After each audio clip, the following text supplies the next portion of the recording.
minsan kailangan tayong masaktan.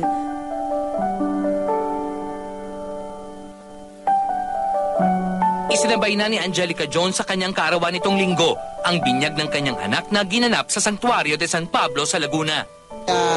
Angelo Timothy, may God bless you. Welcome to the Christian world. I hope that in all of your undertakings, you will always put the Lord in the center of your life when you grow up. My baby's name is Angelo Timothy Benedict Alday. In-acknowledge na siya ng father niya, na si Dr. Gerald Alday. Nandito yung family niya, and may representative siya, yung auntie niya and uncle. And siguro, hindi pa yung right time na makaharap sa tao. He's not yet ready to face the public. So, in due time.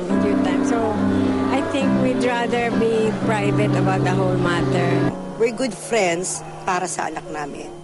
Paano sila nagkaayos ng ama ng sanggol?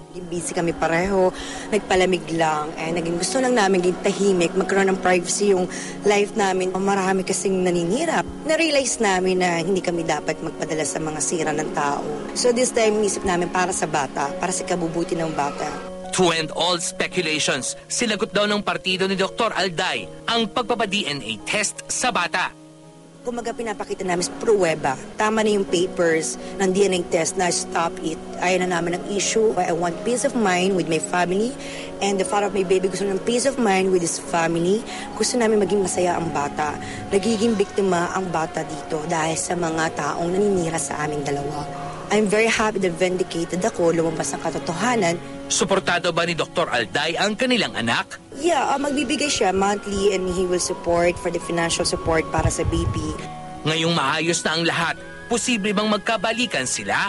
Wala akong galit sa father ng baby ko dahil naging biktima lang siya. And ang naging biktima dito ay ang anak namin. At yung planong pagpapakasal namin. Nasa kanila yon. Time will tell.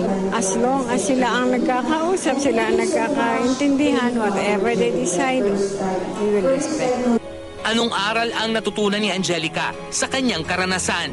Kailangan tayong masaktan para paano natin maitutuwid yung pagkakamali.